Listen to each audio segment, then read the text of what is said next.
Hey, what's up YouTube? Welcome to the We All Juggle Knives channel. This is going to be some fitness related content trying to help you be happier, be healthier. Alright, this is going to be about the connection between nutrition and physical health and mental health. Alright, so this video might hit home, particularly to many of my subscribers who are military veterans, just as my father is a military veteran, a wartime veteran, right? And many of them may suffer from PTSD and the associated depression, anxiety, and anger that can come from that condition, right? Now, statistics tell us that about 25% of Americans suffer from a mental illness. 25%, so 1 out of 4, right? Of course, we all know it's probably much higher than that. So basically, mental illness is epidemic in our current society.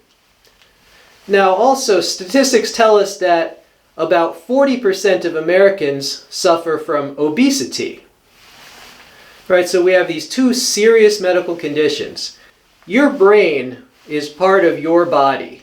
And so if you eat food that's damaging to your body, it also, to some extent, damages your brain, correct? If you do not give your body proper nutrition, your brain is also not getting proper nutrition.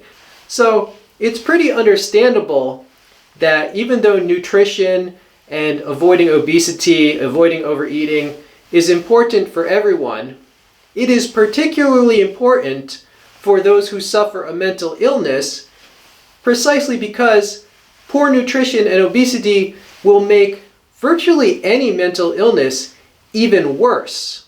If you had depression and then you became obese, well, obesity has numerous painful medical conditions associated with it, and that amount of pain and discomfort and inconvenience, is that going to improve your depression or is that going to make it worse? It's going to make it worse.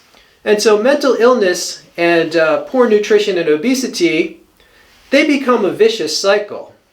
Now, I did have one commenter who accused me of essentially not being understanding or not understanding how complicated things are for some people with regard to having mental illness, because I had advised people to, of course, look after their nutrition and look after how much they're eating and make healthy choices. And just for saying that you should take responsibility for your actions and watch your health, I was accused of not understanding how complicated it is for people with mental illness. He also assumed that I had never encountered or had or known people or been touched by mental illness myself, which of course would be an erroneous assumption. But let's talk about this. He said, I just don't understand how hard it is for the mentally ill. Well, actually, I challenged him. I said, oh, okay, I don't. So explain it to me. Explain how eating fast food in excessive quantities leading to obesity, explain how that improves your mental illness. And of course, he didn't answer because whatever your illness, it's going to make it worse, not better. So the reason that I advised people, including those who are mentally ill, to be very careful of their nutrition and of overeating, it's not because I have no understanding of mental illness. It's precisely because I understand it is more important because you already have a serious medical condition in your mental illness. And so adding obesity or making your obesity even worse just compounds the serious medical conditions you do have. In order to help you to make it more real to you so that you can take action, I'm going to include a large number of resources for you, YouTube videos by PhDs, by nutritionists, by psychologists, by every type of doctor. And this list of videos that I'm going to include for you under this video is going to be numerous experts explaining in detail why poor nutrition destroys or makes even worse your mental health. Now, with regard to mental health, let's clarify things. You have the internal, which is your thoughts, feelings, beliefs, and sensations, which occur inside of you.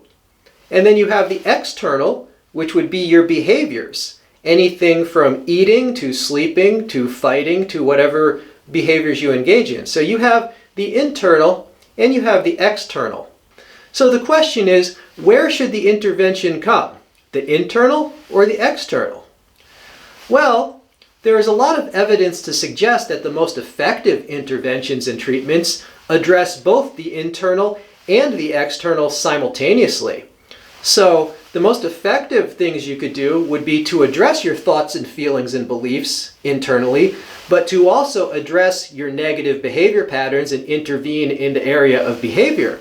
Of course, you should also address the internal part, like go to therapy or pray, meditate, whatever addresses your internals, therapy, prayer, meditation, all that stuff, and your behaviors. So the most effective treatment would encompass both.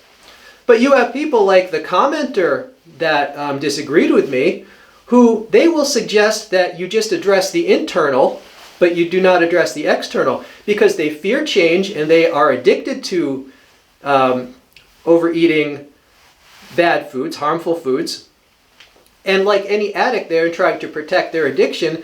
So for them, addressing their thoughts, feelings, and beliefs is just a way to postpone ever having to stop the actual behaviors. But of course, common sense tells us, you can't go to therapy and fix your mind if you're also, let's say, smoking crack cocaine, if that's a behavior, because the behaviors come back and they affect your thoughts, feelings, and beliefs. So you have to address both. So the people that want to compartmentalize and say, well, I'm dealing with things mentally and emotionally, so I can't think about my diet right now. Those people are going against the experience of professionals who will tell you you have to address both sides of the equation, the internal and the external.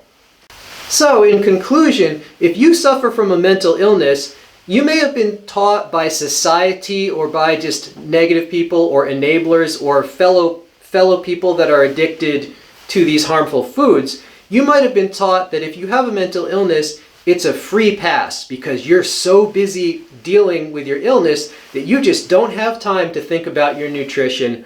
Even restrictive conditions like anorexia, when they rehabilitate anorexics, yes, they do give them food, but they don't give them garbage food. Nutrition and addressing obesity is a way to improve your mental conditions.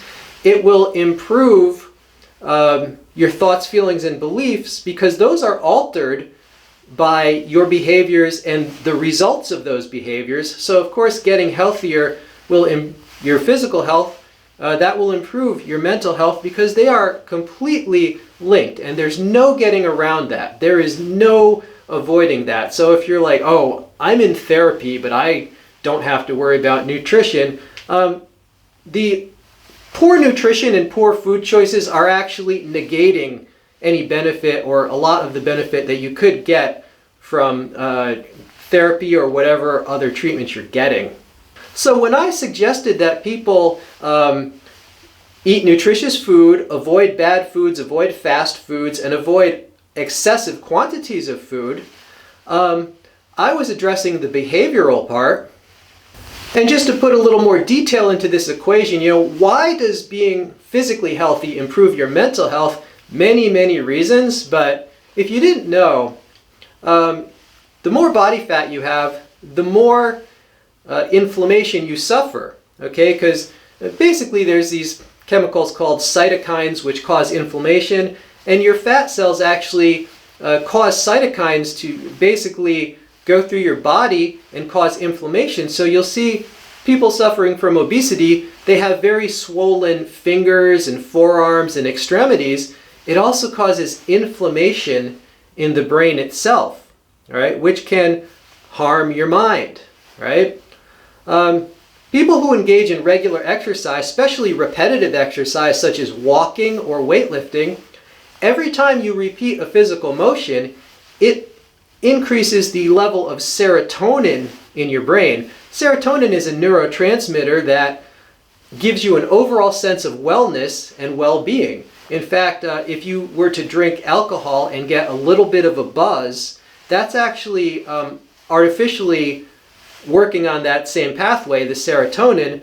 And so when you have a little buzz and you feel like, oh, everything's okay, you still know your problems, but they go to the background, that's the effect of serotonin. Well, exercise gives you that buzz, that carefree feeling, without the negative effects of the alcohol, right? So there are many chemical bases for why active lifestyle, fitness, better food can improve your health. We even talked about hormones.